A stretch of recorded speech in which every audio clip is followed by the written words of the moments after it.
Assalamualaikum warahmatullahi wabarakatuh. Perkenalkan, nama saya Wulan Fitrianti, NIM 202010200271 dari kelas Manajemen A2 semester 3. Tujuan saya membuat video ini adalah untuk memenuhi tugas mata kuliah kewarganegaraan yang terkait dengan pengalaman dan pengamatan dalam memaknai kondisi pandemi COVID-19 dengan berbagai macam dinamika permasalahan serta bentuk aksi nyata untuk menghadapi pandemi COVID-19 ini.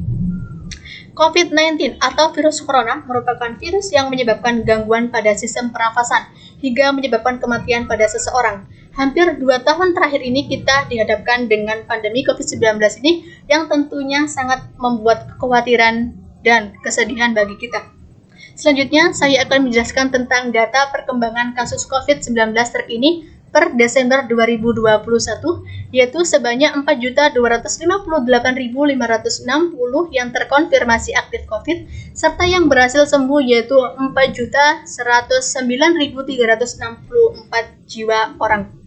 Tentunya hal ini mengalami penurunan dari sebelum-sebelumnya, akan tetapi saat ini kita dihadapkan dengan varian baru yaitu varian Omicron, yang tentunya harus kita perketat protokol kesehatan agar kita tidak terpapar virus ini. Virus corona ini berdampak pada berbagai dinamika kehidupan, diantaranya yaitu yang pertama, bidang kesehatan. Sudah jelas bahwa virus COVID-19 ini menurunkan tingkat kesehatan masyarakat karena banyak yang terpapar virus COVID ini dan banyak masyarakat yang stres hingga depresi karena takut tertular virus ini. Selanjutnya yaitu pada bidang perekonomian. Dengan mewabahnya virus ini membuat pemerintah menetapkan kebijakan PSBB hingga PPKM yang menyebabkan beberapa perusahaan harus menerapkan kebijakan WFH atau bekerja dari rumah, serta perusahaan yang tidak bisa mengekspor produksinya hingga luar negeri karena kebijakan lockdown yang diterapkan di berbagai negara. Hal itu pula yang menyebabkan banyaknya pemutusan hubungan kerja pada karyawan sehingga berdampak pada penurunan daya beli masyarakat yang rendah dan melemahkan kondisi perekonomian negara kita.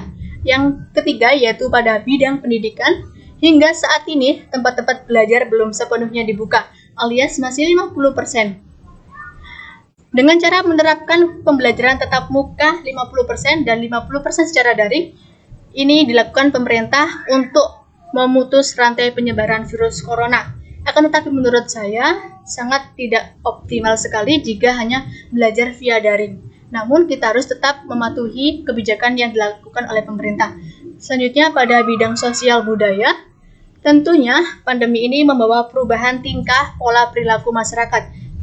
Kebiasaan orang Indonesia yang nyerawung atau berkumpul dengan sanak saudaranya kini harus dikurangi dengan cara menjaga jarak dan menghindari kontak fisik secara langsung, yang tentunya hal itu mengguncang kondisi psikis mereka karena mereka merasa jenuh dan bosan jika hanya berinteraksi dengan cara online saja.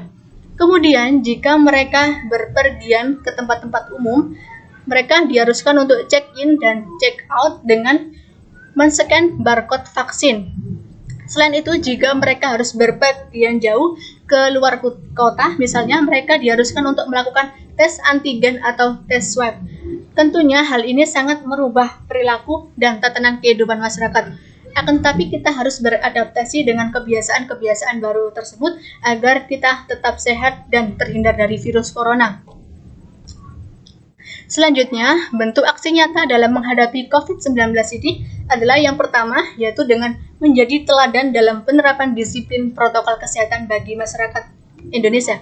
Kita sebagai generasi muda harus selalu dan senantiasa menerapkan gerakan 3M, yaitu memakai masker, mencuci tangan, dan menghindari kerumunan. Yang kedua, dengan cara mengedukasi masyarakat tentang bahaya COVID-19 serta upaya pencegahannya, yaitu dengan cara mengajak mereka yang belum vaksin untuk segera vaksin agar mereka terhindar dari virus corona. Selain itu, kita harus gotong royong membantu memberikan dukungan kepada orang yang terkonfirmasi kasus COVID-19 ini. Kita harus selalu mendukung mereka agar mereka merasa disupport dan berhasil sembuh menghadapi virus coronanya ini. Selain itu, yang terakhir yaitu toleransi, saling peduli, dan menolong antar sesama dalam menghadapi pandemi COVID-19 ini.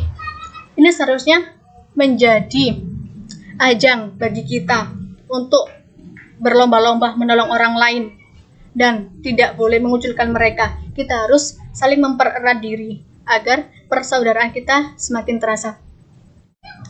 Melalui bentuk perhatian dan kepedulian terhadap sesama, maka rasa keseimbangan, solidaritas, dan persatuan dapat terwujud, sehingga wabah ini bisa segera berlalu dan kita kembali ke kondisi semula. Sekian dari saya, terima kasih, dan tetap selalu jaga diri, jaga sesama dari COVID-19. Wassalamualaikum warahmatullahi wabarakatuh.